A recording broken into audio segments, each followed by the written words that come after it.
El Estado y su concepto y su estructura data desde la época de Sócrates, pasando por Hobbes, Locke, Montesquieu, Rousseau, Kant, Marx, Mariátegui, Max Weber, Foucault. Y lo que pretendemos es poner en esta línea de tiempo un punto de quiebre, dada la condición de la cuarta revolución industrial que estamos atravesando. Claro, y cuando nos metemos a proponer sobre cambios de gestión en el Estado, pues sencillamente nos viene a la cabeza el príncipe. Estamos focalizados fundamentalmente en el Poder Ejecutivo y sus más de 2.114 oficinas que dependen de cada uno de los pliegos ministeriales y de la PCM directamente. La estructura basada en el organigrama representa el modelo funcional tradicional, el enfoque estructural vertical, donde cada gerencia se ha convertido en un feudo. Yo trabajo en operaciones y no tengo nada que ver con administración. Yo soy de administración y no tengo nada que ver con atención al ciudadano, o transportes, o seguridad ciudadana. Entonces, cada uno actúa como una parcela, ¿no? Cada gerencia ha construido una pared invisible porque finalmente todos se reducen a cumplir sus funciones. Y ahí viene la relación entre la estructura perversa, el enfoque funcional y el soporte legal que ha tenido por parte de los doctores, ¿no es cierto?, para consolidar esta visión que realmente ha convertido al Estado en un elefante blanco, lento e inútil. La propuesta de organización basada en procesos rompe este paradigma y nos plantea una gestión horizontal. Claro, y entró el alcalde, entró el gobernador y revolvió el gallinero golpeando la mesa con energía y pidiendo el informe a todos. Y mañana quiero a primera hora el informe de finanzas, quiero de recursos humanos porque me están preguntando cuánta gente somos aquí y yo no sé cuál es ese número. Quiero también el informe de seguridad ciudadana porque la gente está absolutamente desesperada por la ola de crimen que hay. Al día siguiente tiene, y como hemos visto en el organigrama, hay más de 50 gerencias, entre gerencias, oficinas y jefaturas, ¿no es cierto? La mesa del alcalde y del gobernador se llena de 50 informes. Por tanto, es imposible, materialmente imposible, que él procese toda esa información para tomar una decisión. Allí, en ese momento, es donde surge la presencia del doctor como asesor principal, o dígame quién no tiene un abogado como asesor principal en las instituciones públicas del Perú. Es el primero al que nombran. ¿Por qué no nombran a un ingeniero, un sociólogo, un filósofo, un economista? Porque primero buscan que protegerse antes que hacer gestión. Muy bien. Y entonces, ¿cuál es el rol de los doctores? Pues ellos lo que hacen es procesar los informes de la gerencia que vienen de abajo. Yo recibo todo. ¿Ya lo vio el doctor? Sí. Entonces recién me lo pasan para la firma. Así responden los alcaldes, los gobernadores. Es el doctor entonces quien construye la palabra de Dios. El gobernador, el alcalde, el presidente no puede cuestionarla porque no tiene materialmente cómo hacerlo. Por tanto, lo que le pone el doctor en la mesa es palabra de Dios. Y en ese preciso instante, ¿no?, en ese momento, la administración pública peruana, desde el nivel municipal hasta el nivel ejecutivo, se convierte en un acto de fe. Deja de ser un acto técnico profesional y se convierte en un acto de fe. Nosotros pretendemos romper ese paradigma perverso y poner sobre la mesa un paradigma donde efectivamente el gestor pueda saber sin preguntar, donde la información se construya desde los ladrillos más básicos a partir de los datos que se generan en el día a día, sin intervención y sin que exista alguien que construya los reportes a mano, sin que el doctor asuma un poder paralelo, superior incluso al del titular del pliego, para poder procesar y generar él a mano los informes y construya la verdad de acuerdo a su visión y su lectura. No, basta esa práctica.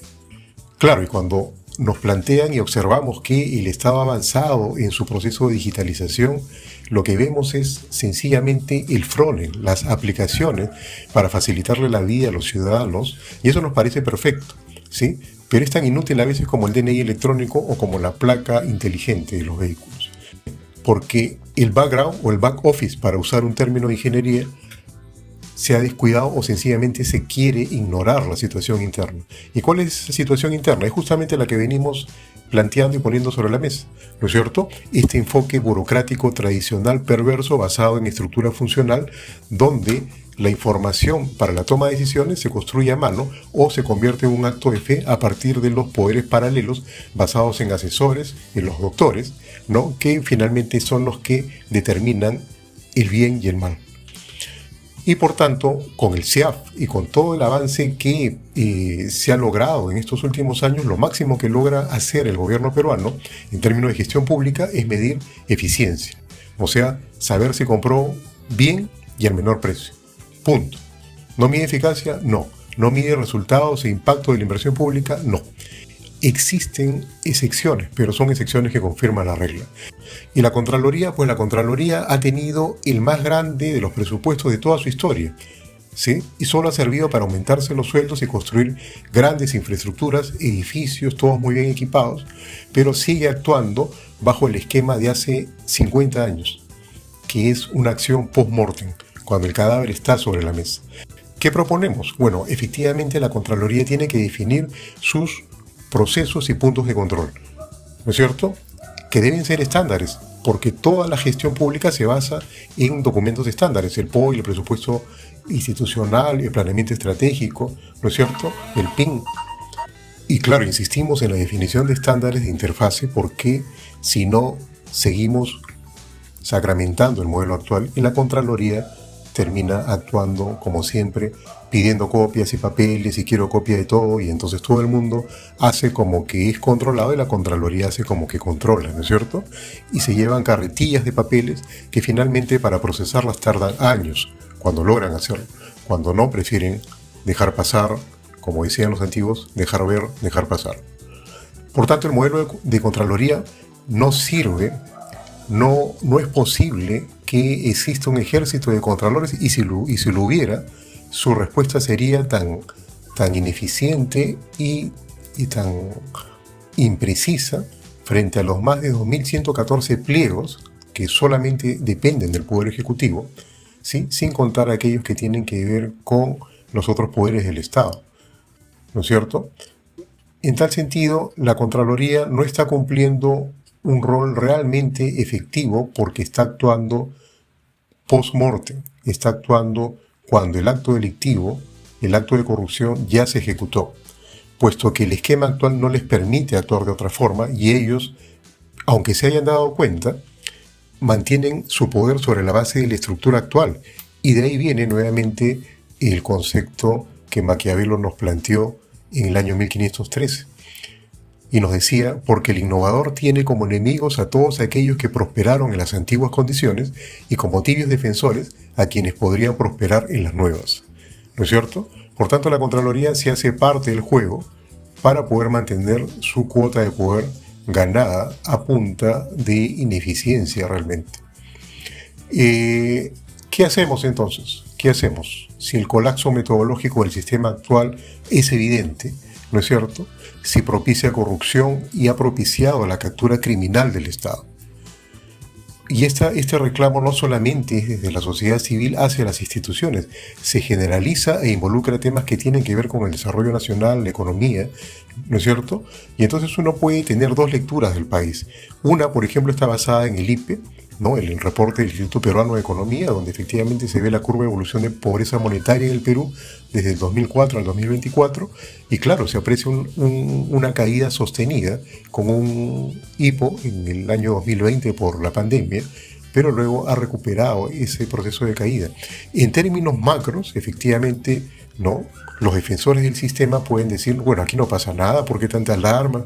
¿De dónde el argumento de cambio de constitución, que cambio de modelo, si el país está funcionando? ¿No?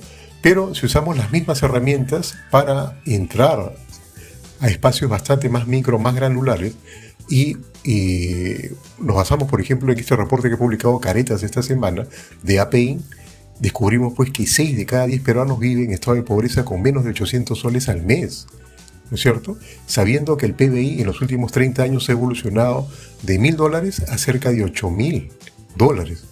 Por tanto, ese es el Perú formal, pero el Perú real, ¿no es cierto?, es que el 61.5% de la población peruana vive en los sectores, o pertenece a los sectores D y E, y vive, o más bien sobrevive, con ingresos que apenas cubren los gastos básicos.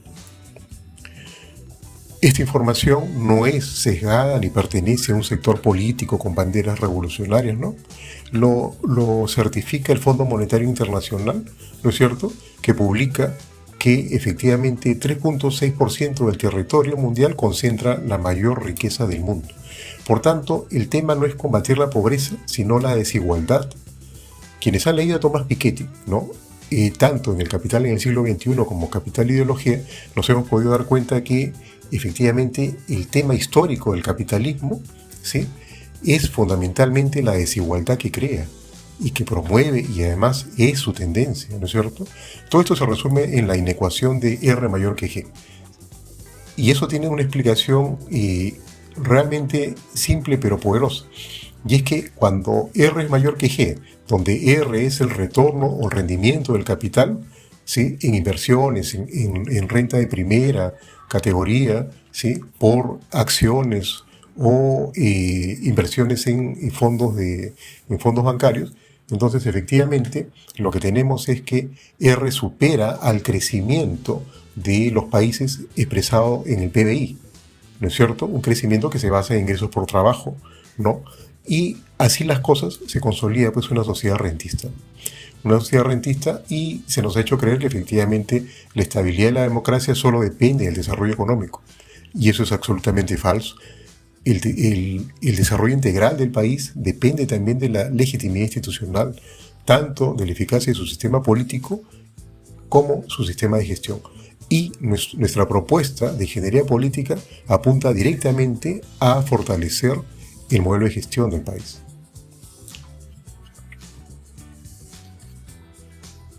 Entonces lo que planteamos como ingeniería política es un nuevo paradigma de gestión del Estado para que sus acciones sean medibles, trazables y efectivamente no solamente se pueda medir eficiencia, sino eficacia, calidad del gasto público y por tanto el impacto que tienen las políticas públicas y el presupuesto nacional invertido en proyectos o en actividades. Pero a su vez todo eso propicia o debe propiciar la participación ciudadana porque pone las tecnologías al alcance de la mano de los ciudadanos, de los votantes, de tal manera de que efectivamente el monitoreo y la participación activa de la población sea parte del sistema de gestión local, regional o nacional. Quiere decir que si esto funciona así, el acto electoral como tal ya deja de ser pues el único acto democrático en el que la democracia en estos momentos se ha reducido, que es fundamentalmente al acto electoral cada 5 años y donde se construye ese axioma perverso que se reduce al tú votas, pero yo gobierno. Y el resto del tiempo, olvídate porque no me vas a poder tocar. Un ejemplo de ingeniería política. Bueno, finalmente todos llegan al gobierno o pretenden llegar para tratar de hacer obra, ¿no es cierto? Todos quieren hacer obra. Todos quieren mejorar las cosas. Todos quieren cambiar las cosas. Ok, y entonces todos llegan con el discurso de abajo la corrupción, cárcel a los corruptos, nosotros vamos a mejorar las cosas. Bueno, pero ese discurso solo alcanza eventualmente para ganar elecciones, pero ese discurso no sirve para gestionar. Si dejamos a un lado los temas de corrupción y cárcel a los corruptos, ¿no?, que me parecen perfectos y bien merecidos en algunos casos, y nos enfocamos en la gestión, el deseo de mejorar las cosas en la estructura actual es sencillamente un camino al fracaso. Porque tienen que distinguir, y ahora a los líderes políticos que están presentes en esta conferencia, se los digo con claridad, una cosa es tener el cargo y otra cosa es tener el poder. Ustedes pueden ganar las elecciones y ser alcaldes, gobernadores o eventualmente presidentes de este país, pero eso no significa que tengan el poder. Para poder cambiar y mejorar las cosas, yo he construido un axioma que a lo largo de estos más de 20 años de carrera profesional lo he validado y apunta fundamentalmente a sostener lo que hoy es ingeniería política. La primera línea pertenece a Peter Drucker. Las siguientes es una construcción personal. Y dice que no se puede mejorar lo que no se controla. No se puede controlar lo que no se evalúa. No se puede evaluar lo que no se puede medir. No se puede medir aquello que no se conoce. No se conoce aquello de lo que no se tiene información. Y no habrá información si no hay registros. ¿No es cierto? Y los registros son los datos. Los datos que se construyen todos los días en la parte operativa lo que nosotros llamamos la parte transaccional en las instituciones, donde se registra el ingreso y salida del personal, la recepción de pagos, la facturación, las compras, el ingreso y salida de vehículos, toda la parte operativa. Y todo eso debe generar registros, datos, ¿sí? Esos datos, producto de los algoritmos, van generando información que llega a los niveles tácticos y arriba a los niveles estratégicos en este dashboard que les presento, donde efectivamente, tal cual ocurre frente a la cabina del piloto de un avión, yo tengo los controles de altitud, velocidad, presión atmosférica, cantidad de combustible, autonomía, etcétera, etcétera, etcétera, de tal manera que yo me siento en control del aparato. Y en este caso me siento en control de la institución. Ya no tengo que preguntar. El axioma es aquí, yo tengo que saber sin preguntar. Insisto, las autoridades públicas, los gestores deben saber sin preguntar. ¿Y cómo es eso que parece un acto de brujería? Pues eso que parece un acto esotérico es realmente posible cuando uno aplica las tecnologías de la información, la inteligencia artificial, el balance scorecard, ¿no es cierto?, de manera profesional y efectiva. ¿Esto deberían exigírselo a sus gerentes de sistemas? Sí, y no tendrían por qué contratar a nadie más. Yo no tendría por qué existir, ni tendría por qué darse esta conferencia si efectivamente todos los gerentes de sistemas y la administración pública fueran conscientes de esta situación y tuvieran la posibilidad de plantear estas alternativas y este cambio de paradigma frente a la realidad que ellos viven todos los días. Pero ocurre pues que como otros profesionales se han adaptado a la lógica del sistema, y entonces ellos prefieren actuar como la oficina del bombero en la administración pública. Señor, no funciona la máquina. Ya llamen a la gente del sistema. Señor, la impresora no sirve. Llamen a la gente del sistema.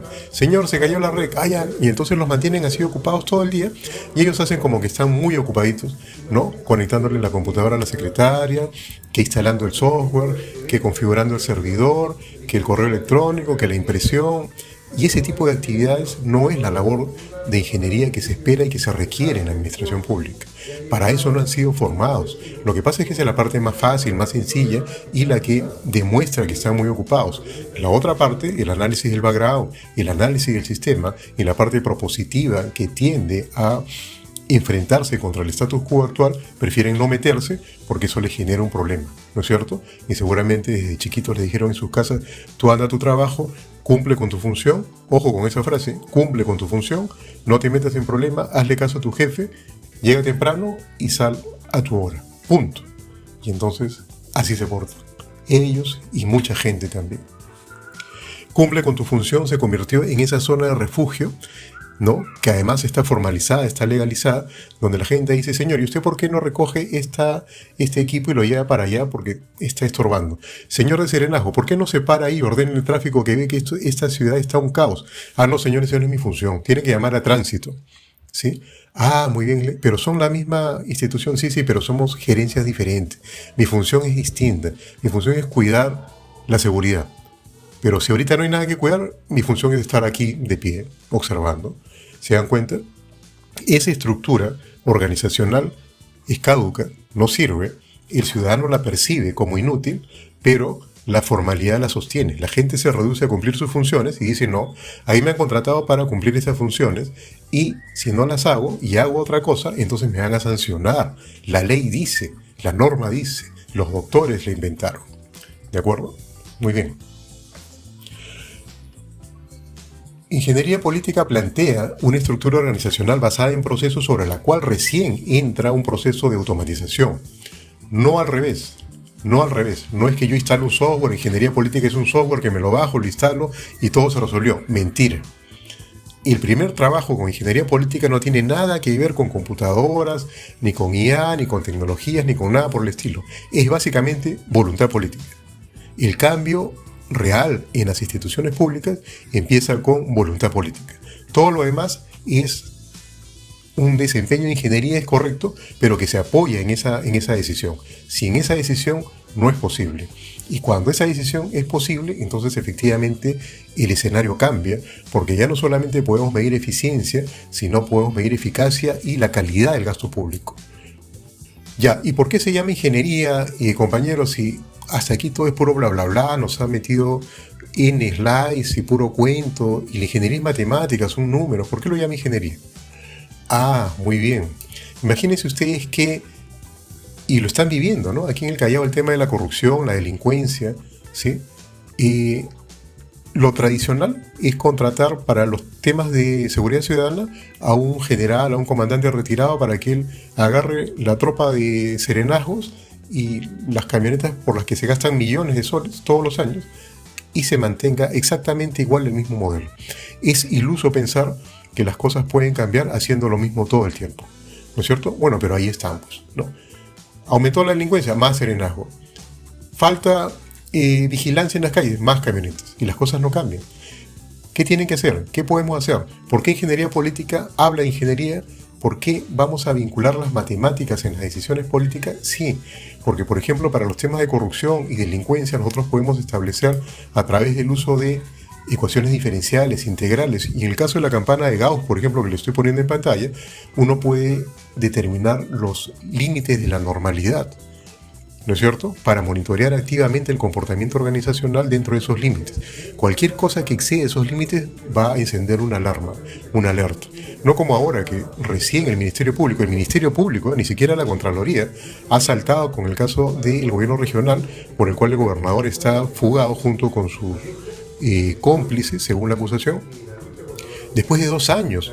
No hemos tenido un seguimiento, dice, muy laborioso de 2 años de información y hemos llegado a la conclusión. Si hubiesen tenido un enfoque basado en ingeniería política, este tema salta inmediatamente.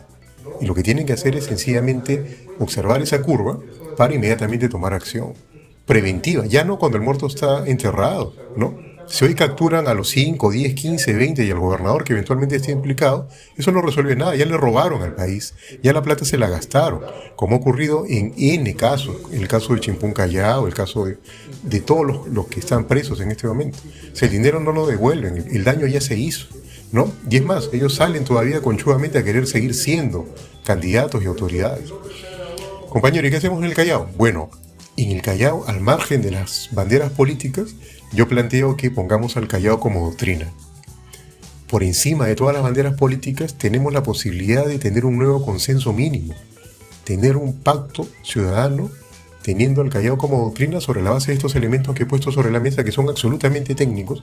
Aquí no hay bandera política ni color político, y por tanto, debemos tener en cuenta que lo que verdaderamente nos une no es la identidad de pensamiento, sino la consanguinidad de espíritu. Esa frase de Amartya Sen, Premio Nobel de Economía de 1997, la tengo siempre presente.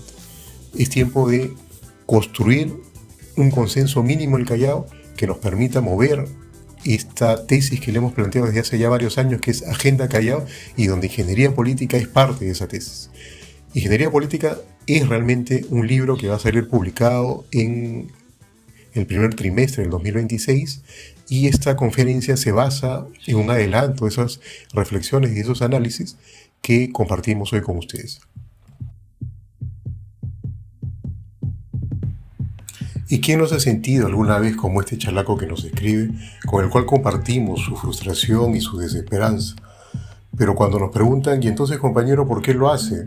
Bueno, nosotros venimos a compartir esta tesis y a sustentar este trabajo, y lo hacemos porque nos rehusamos a admitir que ya nada tiene solución en el Callao y en el Perú, que nada de lo que hagamos podrá cambiar el estado actual de cosas, porque aceptarlo sería como aceptar el fin del hombre como tal, y por tanto es nuestra obligación ante esta realidad sobrecogedora, sentirnos con el derecho de creer que todavía no es demasiado tarde para emprender la creación de una utopía contraria, una nueva y arrasadora utopía de vida en el Callao, donde ya nadie pueda decidir por nosotros hasta la forma de morir, donde de veras sea cierto el amor y sea posible la felicidad, y donde la familia Chalacas, esas estirpes condenadas a 100 años de soledad, tengan por fin y para siempre una segunda oportunidad sobre esta tierra. Muchas gracias.